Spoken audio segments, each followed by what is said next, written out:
12 centuries, Rome stood at the center of the world. It began as a small cluster of huts on the banks of the Tiber River and rose to become the largest empire the ancient world had ever seen. This is the story of how Rome rose, how it ruled, and how it fell. A story of ambition, genius, betrayal, and survival. A story that shaped the world we still live in today. This is The Rise and Fall of Rome, 1,200 years of history in one epic video. Chapter 1. The Origins of Rome. The mythic beginning. Every great civilization begins with a story. Rome began with a myth, the tale of Romulus and Remus, twin brothers raised by a she-wolf. According to legend, Romulus would kill his brother and become the founder of Rome in 753 BC. What really happened? Archaeology paints a humbler picture. Rome began not with kings and wolves, but with shepherds and farmers. A hilltop village surrounded by forested valleys, where Etruscans to the north and Greeks to the south influenced early culture. The Roman kingdom. For over 2 centuries, Rome was ruled by kings. Some were wise, some were tyrants. The last, Tarquinius Superbus, would push the people too far. His cruelty sparked a revolution, and Rome turned away from monarchy forever. Chapter 2. The Birth of the Republic. A new government. In 509 BC, Rome became a republic, a government not of kings, but of citizens. 2 consuls would lead the state, the Senate would advise, and assemblies of ordinary Romans would vote for laws. The struggle of the orders. But the republic was not equal. Patricians, the elite families, held most of the power. Plebeians, the common people, demanded rights. Their protests brought reforms like the 12 Tables. Rome's first written laws. The citizen army. Rome's strength came from its people, and every man was expected to fight. The Republic built an army of citizens, disciplined and loyal. This army would transform Rome into a rising power. Chapter 3. The Conquest of Italy. Fighting for survival. Early Rome faced hostile neighbors. Etruscans, Latins, Samnites. Wars were constant, victories hard-won. But Rome innovated, adapting strategies, building roads, and forging alliances. A united peninsula. By 265 BC, Rome controlled the entire Italian peninsula. Its network of allies and colonies brought manpower, security, and wealth. But Rome's ambition would soon lead it across the sea, toward a powerful rival. Chapter 4. The Punic Wars. Carthage, a mighty rival. Across the Mediterranean stood Carthage, a wealthy maritime empire. Rome and Carthage were destined to collide. The First Punic War, 264 to 241 BC. Rome, inexperienced at sea, built a navy from scratch. After 23 brutal years, Rome émergeait victorieux. Carthage surrendered Sicily, Rome's first overseas province. The Second Punic War, 218 to 201 BC. Then came Hannibal, one of history's greatest generals. He crossed the Alps with elephants, shocking Rome. Victories at Trebia, Trasimene, and Cannae devastated Roman armies. But Rome refused to surrender. General Scipio Africanus took the fight to Africa and defeated Hannibal at Zama. Rome now ruled the Western Mediterranean. Chapter 5. The Roman Republic at its height. Expanding eastward. Rome turned east, conquering Macedon, Greece, and Asia Minor. Wealth from conquered lands poured into the Republic. Greek culture filled Roman life, philosophy, architecture, literature, the seeds of crisis. But with wealth came inequality. Rich senators grew richer. Ordinary citizens struggled. Generals gained political power, and loyalty of armies shifted from the Republic to individuals. Rome was strong, but also unstable. Chapter 6. The Fall of the Republic. Rising tensions. Reformers like the Gracchi brothers tried to help the poor. Both were killed. Violence now stained Roman politics. A storm approaches. Ambitious generals Marius, Sulla, Pompey, and a rising commander named Julius Caesar would soon clash. Their struggles would break the Republic and give rise to an emperor. The world's greatest empire is about to be born. Chapter 7, Julius Caesar and the End of the Republic. Caesar rises.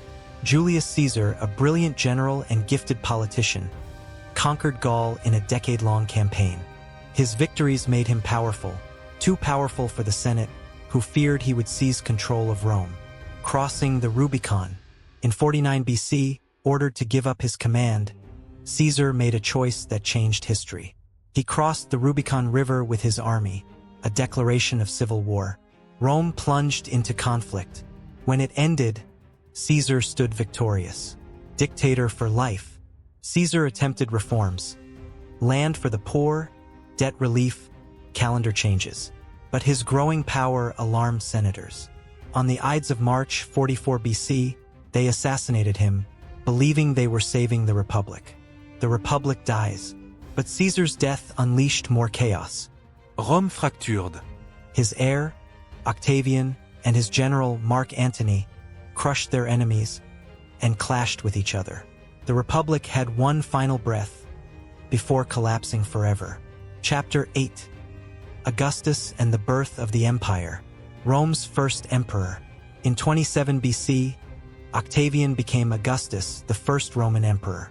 He restored peace, reorganized the army, rebuilt the city, and ushered in an age of prosperity. Pax Romana. For nearly 200 years, the Mediterranean knew relative peace, the Pax Romana.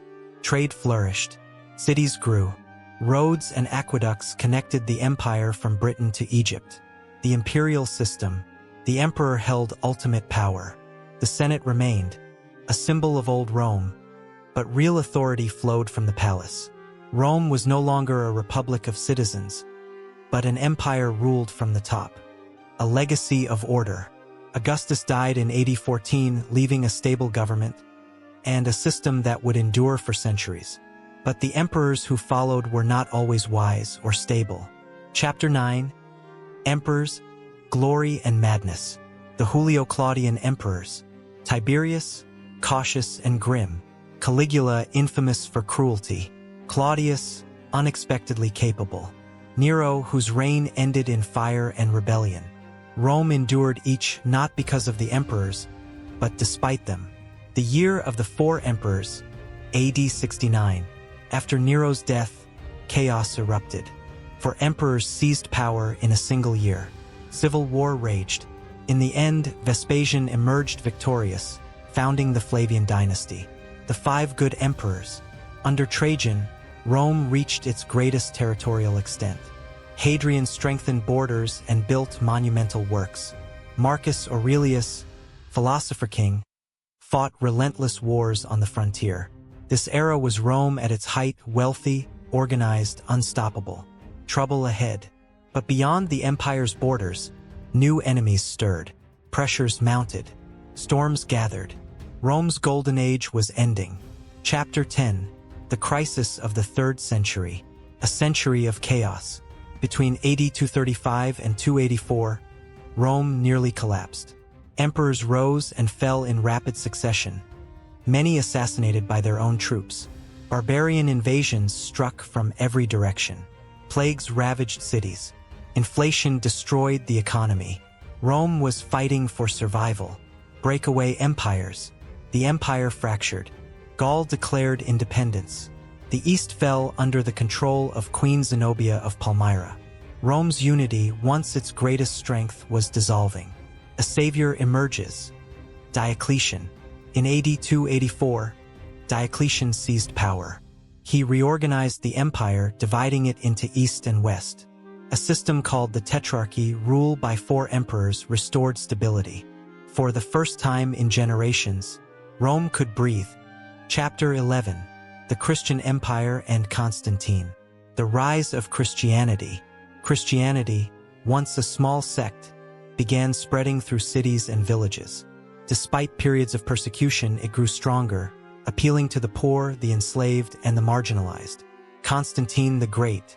In AD 312, Constantine claimed he saw a vision of a cross before battle.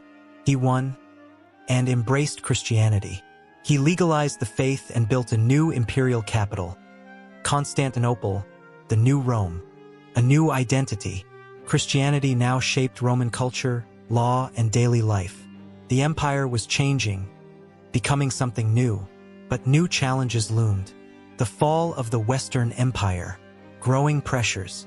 By the late 4th century, the Western Empire struggled. Economic decline, population loss, military shortages, and vast migrations of Germanic peoples seeking safety inside Rome's borders. The Goths and the Battle of Adrianople. In AD 378, the Visigoths rebelled. At Adrianople, they annihilated a Roman army and killed Emperor Valens.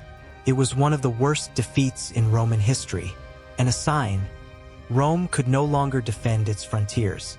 The sack of Rome, AD 410. In 410, Rome, the Eternal City, was sacked for the first time in 800 years. The world was shocked. Rome's myth of invincibility shattered. The end? AD 476. By 476, the Western Empire was a shadow of its former self. Starved of resources, divided by politics, dependent on foreign mercenaries.